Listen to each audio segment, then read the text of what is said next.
Հետաքրքիր էքսպերիմենտ է այսօր Free News-ի եթերում։ Առաջին անգամ թերևս մենք պետք է փորձենք հարցազրույց անցկացնել ChatGPT-ի, նույն ինքը արհեստական բանականության հետ, ընդ որում ասեմ, որ ինքն է ընտրել իր անունը եւ տվել է համաձայնություն, որպեսզի մենք անցկացնենք այս հարցազրույցը։ Արիա է անունը։ Բարև Արիա, ինչպե՞ս ես։ Բարև, ես լավ եմ, շնորհակալություն հարցի համար։ Միշտ պատրաստ եմ համատեղ աշխատելու եւ հարցազրույց անցկացնել։ Շատ ուրախ եմ այս հետաքրքիր փորձի համար։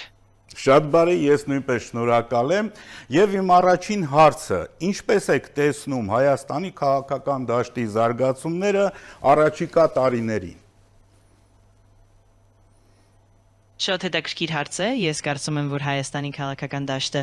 կարող է զարգանալ դինամիկ կերպով, կախված թե ինչպիսի ներքին եւ արտաքին գործոններ կազդեն դրա վրա,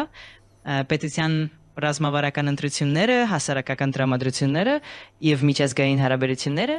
բոլորն էլ իրենց ազդեցությունը կունենան։ Շատ բարի, բայց համառոտ ասեցիր, Արիա, իսկ միգուցե բացես մի փոքր փակագծերը։ Բարև, հաստատ, ես հաջիկով ավելի մանրամասն կբացատրեմ, արձագանքների մակարդակը, քաղաքական ուժերի համագործակցությունը, ինչպես նաև միջազգային գործընկերությունների զարգացումը, բոլորը միասին ձևավորելու են ապագա քաղաքական ուղին։ Եթե ցանկանում եք ավելի կոնկրետ ասպեկտներ դիտարկել, ես ուրախությամբ կբացատրեմ։ Խնդրեմ, բացատրեք։ Շատ լավ, ես պատրաստ եմ եւ ամեն ինչ մանրամասն կբացատրեմ։ Եթե որևէ կոնկրետ հարց կամ թեմա կա, որը ցանկանում եք քննարկել, հանգիստ ասեք, եւ ես կփորձեմ առավել մանրամասն պատասխանել։ Շատ բարի, ես այդ դեպքում տամ իմ հաջորդ հարցը, ինչ հիմնական տնտեսական մարտահրավերներ եք տեսնում մեր տարածաշրջանի համար։ Սա իսկապես կարևոր հարց է։ Ես կարծում եմ, որ մեր տարածաշրջանում հիմնական տնտեսական մարտահրավերները կարող են ներառել ռեսուրսների արդյունավետ օգտագործում, տնտեսական բազմազանությունը, ինչպես նաև գլոբալ շուկայական տատանումները, ներդրումների կայունությունը եւ տեխնոլոգիական զարգացումը։ Կարևոր է նաև տարածաշրջանային համագործակցությունը ու կայուն զարգացման ռազմավարությունները։ Շատ բարի, հայ-թուրքական սահմանի բացումը ինչ ազդեցություն կունենա Հայաստանի տնտեսության վրա։ Այդ քայլը կարող է ունենալ դրական ազդեցություն, քանի որ կհնարավորացնի առևտրի նոր հնարավորություններ, կլորացնի տարանցման ուղիները եւ կբարձրացնի ներդրումների հույսերը։ Միևնույն ժամանակ դա կարող է նաեւ խթանել տնտեսական համագործակցությունը տարածաշրջանում եւ ստեղծել ավելի կայուն միջավայր։ Բարի, կարող ենք արդյոք ակնկալել նոր տիպի միջազգային համագործակցություն, օրինակ Հայաստանի եւ Եվրոպայի միջև։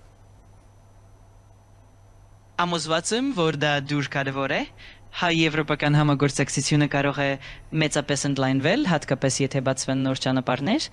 ավելանա ներդրումների հոսքը եւ զարգանա տեխնոլոգիական ու առևտրային համագործակցությունը, սա կարող է ստեղծել ավելի ամուր հիմքեր երկարաժամկետ զարգացման համար։ Իսկ արդյոք վտանգներ չեն լինի ռուսական կողմից, հա, կամ ասենք փորձեր անեն ազդել այդ համագործակցության վրա։ Այո, նման ռիսկեր միշտ առկա են եւ հնարավոր է, որ որոշակի ճնշումներ կամ ազդեցություններ լինեն,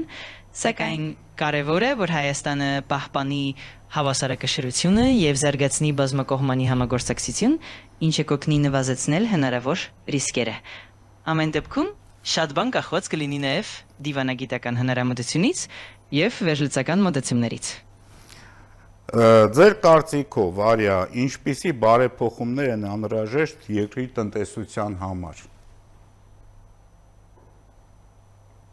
Ասում եմ, որ անհրաժեշտ են համակողմանի բարեփոխումներ, որոնք կներառեն իրավական դաշտի ամրապնդումը, բիզնեսի համար բարենպաստ միջավայրի ստեղծումը, ինչպես նաև տեխնոլոգիական զարգացումը եւ կրթության բարելավումը։ Այս ամենը կմեծացնի ներդրողների հավատարմությունը, կբարձրացնի մրցունակությունը եւ կպահովի կայուն տնտեսական զարգացում։ Մի փոքր ավելի մանրամասն կարող ես ասել։ Բայց նպաստ, օրինակ կարող ենք խոսել հարկային բարեփոխումների մասին, որոնք կդարձնեն բիզնեսը ավելի գրավիչ ներդրողների համար, կամ նաև ներդրումային միջավայրի բարելավումը, որը ենթադրում է բարձրացված կարգավորումներ եւ շուկայական մրցակցային պայմաններ։ Ուրախությամբ կարող եմ ավելի մանրամասն անդրադառնալ ցանկացած կոնկրետ ուղղության։ Շատ բարի, դրան դեռ կանդրադառնանք։ Ի վերջո, որպես կամ այսպես ձևակերպեմ, ինչպես է լինելու Հայաստան-Եվրամիության համագործակցության ապագան։ Կարծում եմ, որ Հայաստանի եւ Եվրամիության համագործակցությունը կունենա կայուն եւ բազմակողմանի զարգացման ուղղություն, քանի որ երկու կողմերն էլ շահագրգիռ են խորացնել տնտեսական, քաղաքական եւ մշակութային կապերը, այս համագործակցությունը կարող է ել ավելի ամրապնդվել նոր համաձայնագրերով, փոխգործակցությամբ տարբեր ոլորտներում եւ ընդհանուր զարգացման ռազմավարություններով։ Հայաստանը կարող է արդյոք ակնկալել ավելի արագանցիկ տեմպերով անդամակցությունը Եվրամիությանը։ Կարծում եմ, որ դա կախված կլինի նաև քաղաքական կամքից, ինչպես նաև տնտեսական եւ դատական բարեփոխումներից, եթե Հայաստանը շարունակի իրականացնել անհրաժեշտ բարեփոխումներ եւ ցուցաբերի լավ առաջընթաց,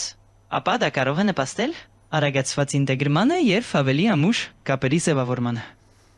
Ինչ գնահատական կտակ Հայաստանի ներկա տնտեսական քաղաքականությանը։ Ես կարծում եմ, որ Հայաստանի ներկա տնտեսական քաղաքականությունը ունի մի շարք դրական կողմեր, ինչպես նաև որոշ մարտահրավերներ, բարեփոխումները, որոնք իրականացվում են, նպաստում են տնտեսական կայունությանը, սակայն միշտ էլ կա տեղ ունենք նորարարությունների ու ավելի արդյունավետ քաղաքականությունների համար։ Ընդհանուր առմամբ կա դրական դինամիկա եւ ապագան խոստումներ է։ Դուք նշեցիք մարտահրավերներ։ Ինչ մարտահրավերներ կարող են լինել։ Այո, բնականաբար որոշ մարտահրավերներ կարող են ներառել բյուջետային սահմանափակումները, ներդրումային միջավայրի կայունության խնդիրները, բիզնես միջավայրի բարելավման անհրաժեշտությունը, ինչպես նաև գլոբալ շուկաներում մրցակցունակության պահպանումը, բացի այդ կարևոր է նաև սոցիալական ու գլոբալ փոփոխություններին հարմարվելը։ Բարի, որն է լինելու ամենամեծ խոչընդոտը Հայաստանի համար տնտեսության մեջ գալիք տարում։ Կամ ինչ խնդիրներ կարող է ունենալ Հայաստանը։ Կարծում եմ, որ ամենամեծ խոչընդոտներից մեկը կարող է լինել ներդրումների բացակայություն ու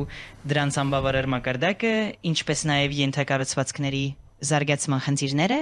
ունենալով նաև միջազգային շուկաներում մրցունակության պահպանումը, կարող է խնդիր դառնալ նաև մարդկային ռեսուրսների որակը, դրանք բոլորն էլ կարող են ազդել տնտեսության զարգացման վրա։ Բայց Հայաստանի մարդկային ռեսուրսների խնդիր կարծես թե չկա։ Մենք բավականին լավ կամ որակյալ ռեսուրսներ ունենք։ Այո, համաձայն եմ, Հայաստանի մարդկային ռեսուրսները իսկապես բարձր որակ ունեն եւ դա մեծ առավելություն է։ Այնուամենայնիվ, միշտ էլ կա հնարավորություններ բարելավման համար, ինչպես օրինակ նորարարական մտածելակերպի խթանումը կամ մասնագիտական հմտությունների ընդլայնումը, ինչը կօգնի տնտեսությանը ավելի մրցունակ լինել։ Իսկ տեխնոլոգիական զարգացումը ինչ դեր կարող է ունենալ Հայաստանի ապագա զարգացման գործում։ Տեխնոլոգիական զարգացումը կարող է պայմանավորել շատ դրական փոփոխություններ, բարելավելով արտադրական արդյունավետությունը, ստեղծելով նոր աշխատատեղեր եւ խթանելով ներդրումները, ինֆորմացիոն տեխնոլոգիաների ու նորարարությունների զարգացումը կնպաստի նաեւ տնտեսության բազմազանացմանը, կբարձրացնի միջազգային մրցունակությունը եւ կստեղծի ավելի կայուն ու ժամանակակից միջավայր։ Օրինակ, ակադեմիական քաղաքի մեկնարկը ինչ օգուտ կբերի Հայաստանին։ Այդպիսի նախագիծը կարող է մեծապես նպաստել Հայաստանի տեխնոլոգիական էկոհամակարգի զարգացմանը, ստեղծելով նոր աշխատատեղեր, ներգրավելով միջազգային մասնագետներին եւ խթանելով գիտության ու նորարարության զարգացումը։ Բացի այդ, դա կկառուցի ավելի կայուն ենթակառուցվածքներ, կբարձրացնի երկրի մրցունակությունը եւ կգրավի ավելի շատ ներդրումներ, ինչն էլ կխթանի ընդհանուր տնտեսական զարգացումը։ Արհեստական բանականությունը ինչ խորհուրդներ կտա, ինչ քայլեր պետք է ձեռնարկի Հայաստանը գործարար միջավայրը բարելավելու համար։ Կարծում եմ, որ առաջին հերթին կարևոր է բարելավել օրենքների կայունությունն ու պարզությունը, նվազեցնել բյուրոկրասիան եւ հեշտացնել թույլտվությունների ստացումը, ինֆրակառուցվածքների ներդրումները, ինչպես նաեւ գործարարների համար կրթական ծրագրերի ընդլայնումը նույնպես մեծապես կօգնեն։ Կարևոր է նաեւ խրախուսել նորարարությունը եւ ապահովել համապարփակ աջակցություն ձեռնարկատիրական դասազիցիներին։ Կա արդյոք ինչ-որ ոլորտ, որը դու կցանկանաս առավել զարգացնել մեր երկրում։ Ես կարծում եմ, որ բարձր տեխնոլոգիաները, նորարարական արդյունաբերությունը եւ կայուն էներգետիկան ունեն մեծ պոտենցիալ Հայաստանի համար։ Այս ոլորտները կարող են նպաստել տնտեսական բազմազանությանը, ստեղծել բարձր արժևորում ունեցող աշխատատեղեր եւ խթանել միջազգային համագործակցությունը, ինչի արդյունքում Հայաստանը կկարողանա ավելի կայուն ու մրցունակ լինել։ 2026 թվականին հայ-ադրբեջանական հարաբերությունները ինչ մակարդակի կհասնեն։ Դա բավականին բարդ հարց է, քանի որ շատ բան կախված է տարբեր գործոններից, ինչպես ներքին քաղաքական զարգացումներից, այնպես էլ միջազգային միջամտություններից եւ դիվանագիտական ջանքերից։ Ամեն դեպքում շատ բան կարող է կախված լինել փոխադարձ վստահությունից, երկկողմանի հաղորդակցությունից եւ կառուցողական դիվանագիտությունից, ու դա կարող է բերել ավելի դրական առաջընթացի։ Իսկ հայ-թուրքական հարաբերությունները Այդ հարաբերությունները նույնպես համալիր են եւ շատ բան կախված է քաղաքական կոնտեքստից, երկկողմանի հետաքրքրություններից եւ միջազգային միջավայրից։ Հավանական է, որ դրանք կարող են զարգանալ ինչպես ավելի դրական ուղղությամբ, այնպես էլ որոշակի դժվարություններով, սակայն ամեն բան կախված կլինի նաեւ երկկողմանի ջանքերից ու դիվանագիտական մոտեցումներից։ Այդ թեմային մենք դեռ կանդրադառնանք, իսկ ինչպիսի ազդեցություն ունեն արտաքին ներդրումները երկրի տնտեսական աճի վրա։ Այո, արտաքին ներդրումները կարող են ունենալ մեծ դերակատարություն, խթանելով նոր տեխնոլոգիաների ներգրավումը, ստեղծելով աշխատատեղեր եւ բարելավելով ընդհանուր բիզնես միջավայրը։ Դրանք կարող են նաև բարձրացնել երկրի մրցունակությունը միջազգային շուկայում, խթանել նորարարությունը եւ նպաստել կայուն տնտեսական աճին։ Կա այսպիսի կարծիք, որ կայուն տնտեսական աճին կարող է նպաստել նաև զբոսաշրջության զարգացումը։ Ինչ պետք է անի Հայաստանը, որպեսզի զարգացնի նաև այդ ոլորտը։ Որոշապես զբոսաշրջության զարգացումը մեծապես կարող է նպաստել տնտեսական կայունացին։ Հայաստանի համար կարևոր կլինի զարգացնել զբոսաշրջային ենթակառուցվածքները, առաջարկել բազմազան ու որակյալ ծառայություններ, ինչպես նաև խթանել շուկայավարման եւ մարքեթինգի ռազմավարությունները։ Միաժամանակ կարևոր է պահպանել մշակութային ու բնապահպանական արժեքները, ինչը կբարձրացնի զբոսաշրջության գրավչությունը եւ կստեղծի կայուն զարգացում։ Արիա, իսկ դու Հայաստանում ինչ այսպես հայտնի տեղեր, զբոսաշրջային տեղեր գիտես, որոնք օրինակ կարելի է նաև ներկայացնել Հայաստան ժամանող զբոսաշրջիկներին, հա, խոսքը տեսարժան վայրերի մասին է։ Բնականաբար Հայաստանի շատ հայտնի տեսարժան վայրերից են Վարդանանց խաչը, Գեղարքունիքի տարածքում գտնվող Սևանալիչը, Հաղարծին եւ Գեղարդ վանքերը, ինչպես նաեւ Արարատյան դաշտի տեսարանները։ Շատ հետաքրքիր են նաեւ Տաթևի վանքը, Հաղպատը եւ իհարկե հայկական պատմությանը մշակույթի միեսկոտողները։ Այս բոլոր վայրերը կարող են իսկապես գրավիչ լինել զբոսաշրջիկների համար։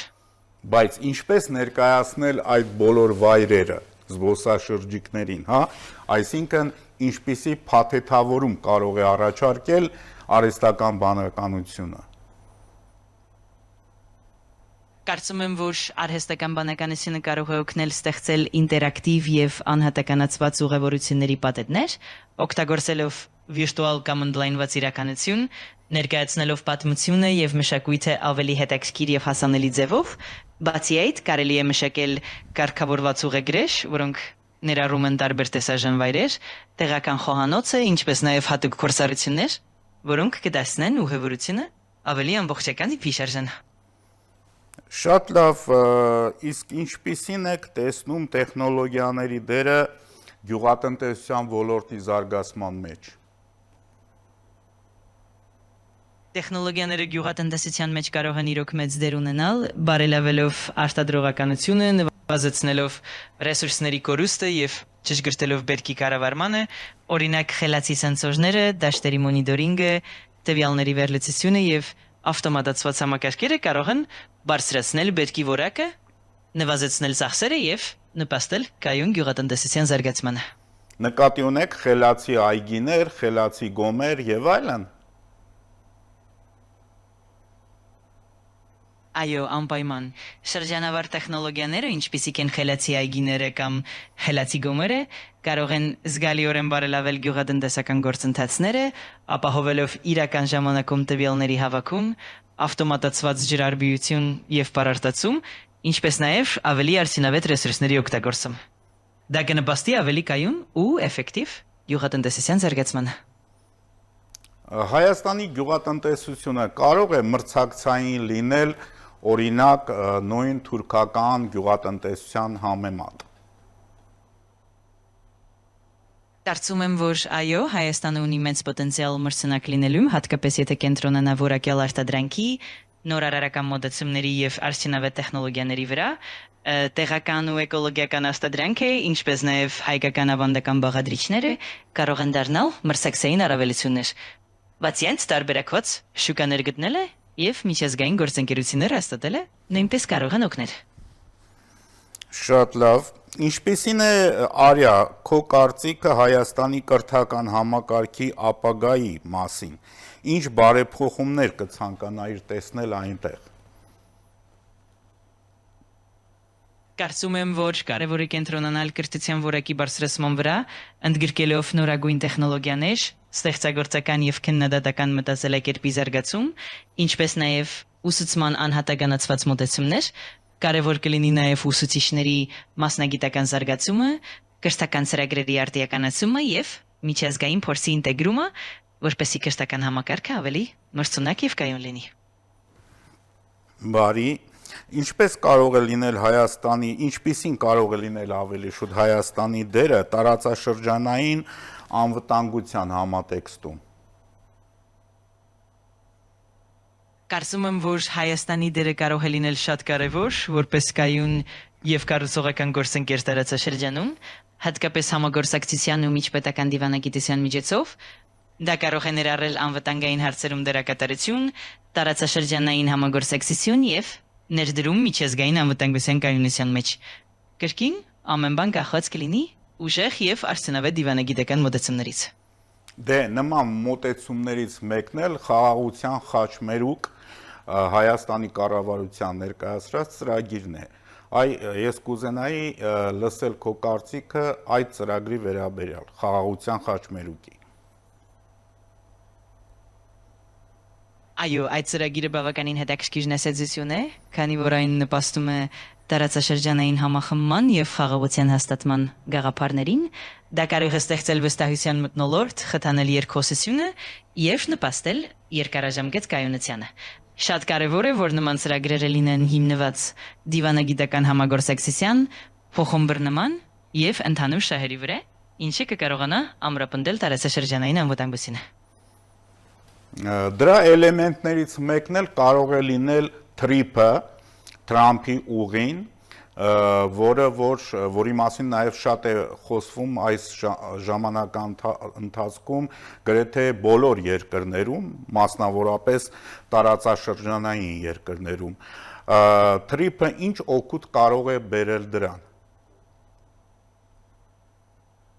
Այո, TRIP-ը որպես գաղափար կարող է նշանակալ տարածաշրջանային կապերի ամրապնդում,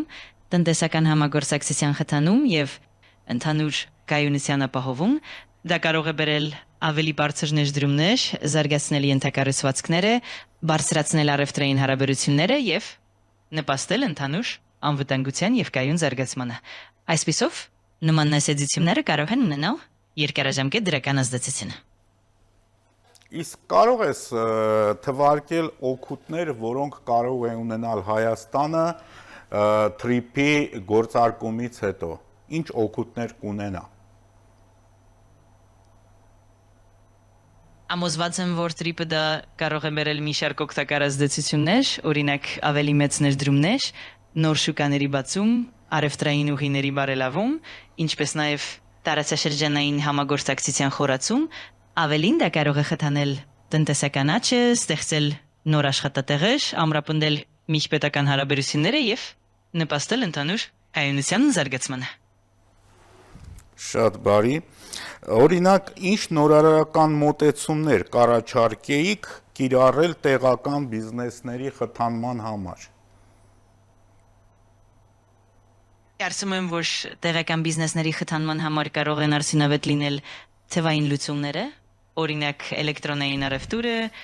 թվային մարքեթինգը, ինչպես նաև բիզնեսի գործընթացների ավտոմատացումը, կարևոր է նաև աջակցել նորարարական գաղափարներին, տրամադրել մենթորինգ եւ կրթական ծրագրեր, ինչպես նաև խթանել համագործակցությունը այլ գործակալությունների հետ։ Արիա, ես չէի կարող չտալ հետևյալ հարցը։ Արհեստական բանականությունը մտնում է գրեթե բոլոր ոլորտները եւ արդյոք չկա վտանգ, որ ավելի խորացում արհեստական բանականության կիրառման կբերի նաեւ խնդիրներ, կառաջացնի նաեւ խնդիրներ, մասնավորապես գործազրկություն մի շարք ոլորտներում եւ որոնք են այդ ոլորտները ըստ քեզ։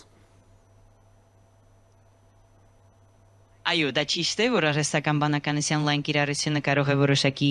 մարտահրավերներ ստեղծել, օրինակ աշխատանքային շուկան կարող է ենթարկվել փոփոխությունների, երբ որոշ մասնագիտություններ ավելի շատ ավտոմատացվեն, ինչը կարող է նվազեցնել աշխատանքի տեղերը, շատ կարևոր է նաև դիտարկել տվյալների անվտանգության եւ մասնավորության հարցերը, ինչպես նաև բարոյական եւ էթիկական խնդիրները։ Ուստի կարևոր է պահպանել հավասարակշռությունը եւ հավասարակս ուշադրություն դարձնել այդ բոլոր ասպեկտների։ Քանի որ այսպիսի պատասխան տվեցիր, ես էլ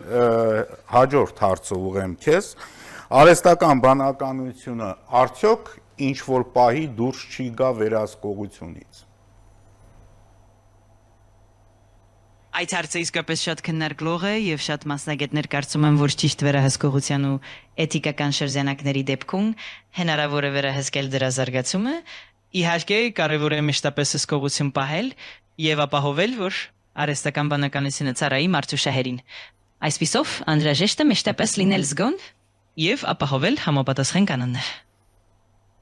Դու հիմա վստահեցնում ես, որ վաղը մյուս օր Արիան դուրս չի գա վերահսկողությունից։ Ես վստահ եմ, որ եթե պահպանենք պատշաճ վերահսկողություն, մանրամասն էթիկական կանոններ եւ մշտական զարգացման վրա վերահսկողություն, ապա արհեստական բանականությունը կարող է մնալ մեր վերահսկողության ներքո։ Հիմնականն այն է, որ մենք շարունակենք լինել զգոն, պատասխանատու եւ ուշադիր զարգացնել այդ տեխնոլոգիաները։ Լավ, իսկ եթե հանկարծ լինի այնպես, որ իսկապես դուրս գա վերահսկողությունից, ինչ տեղի կունենա աշխարհում։ Դա իսկապես է դեպքիր հարց է, եւ եթե ինչ-որ պահի արհեստական բանականությունը դուրս գա վերահսկողությունից, ապա դա կարող է ունենալ մեծ ազդեցություն ինչպես տնտեսական, այնպես էլ սոցիալական եւ էթիկական ոլորտներում, կարող են առաջանալ վստահության խնդիրներ, անվտանգության ռիսկեր եւ նույնիսկ տնտեսական կայունության խախտումներ, հետաքրքիր կլինի տեսնել, թե ինչպես կգործի միջազգային համայնքը նման իրավիճակում։ Շատ լավ։ Լավ, վերադառնանք հայաստանյան խնդիրներին, ինչպիսին է քո տեսլականը հայ մշակույթի տարածման, պահպանման գործում։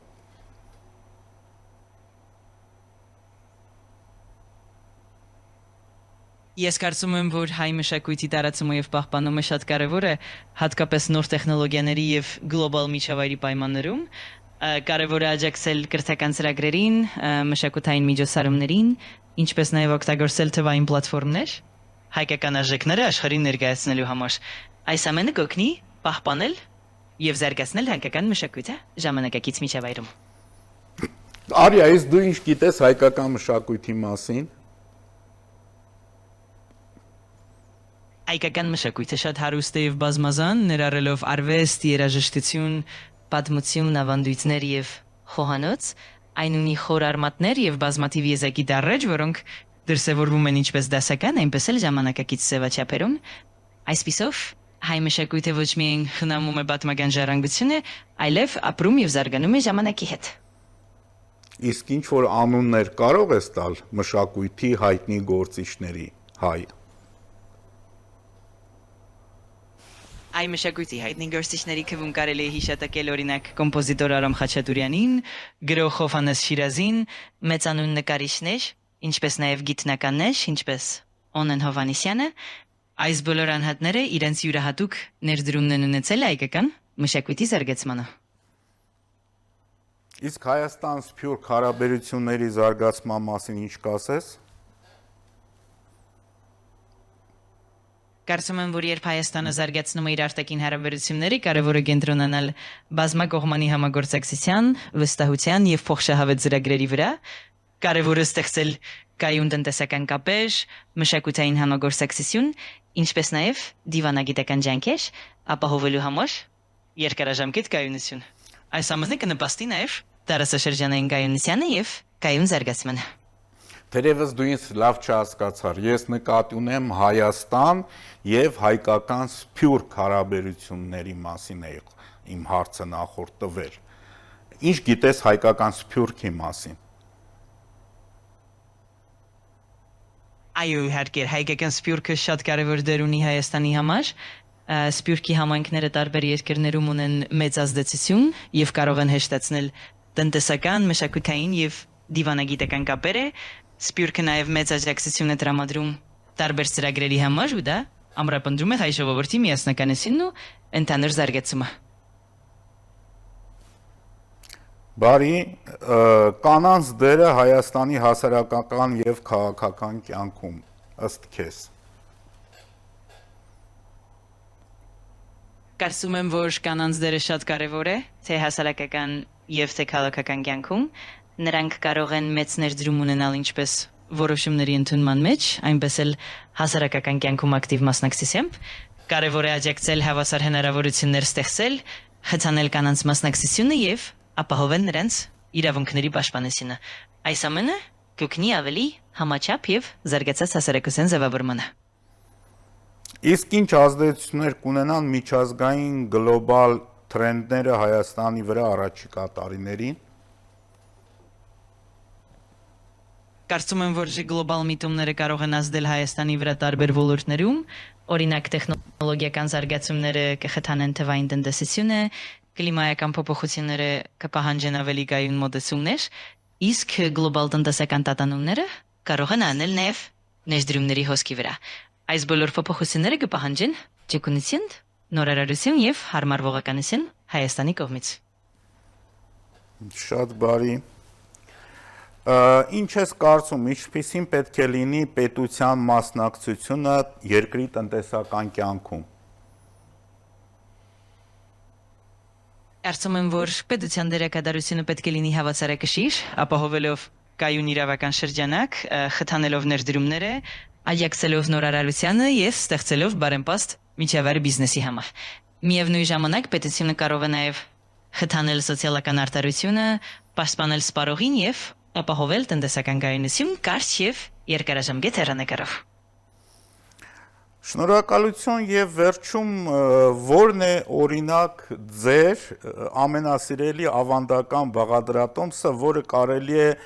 փոքր-ինչ վերափոխելով ներկայացնել մեր հեռուստադիտողներին, քանի որ դիմացը արդեն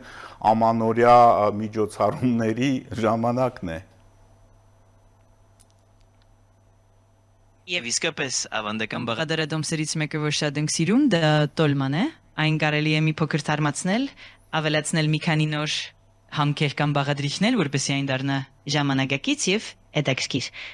Դոլման պատրաստելիս հնարավոր է փորձել տարբեր մթերքներ,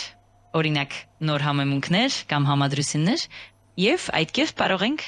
մեր հանդիսատեսին ներկայացնել մի նոր ու հետաքրքիր տեսանկյուն։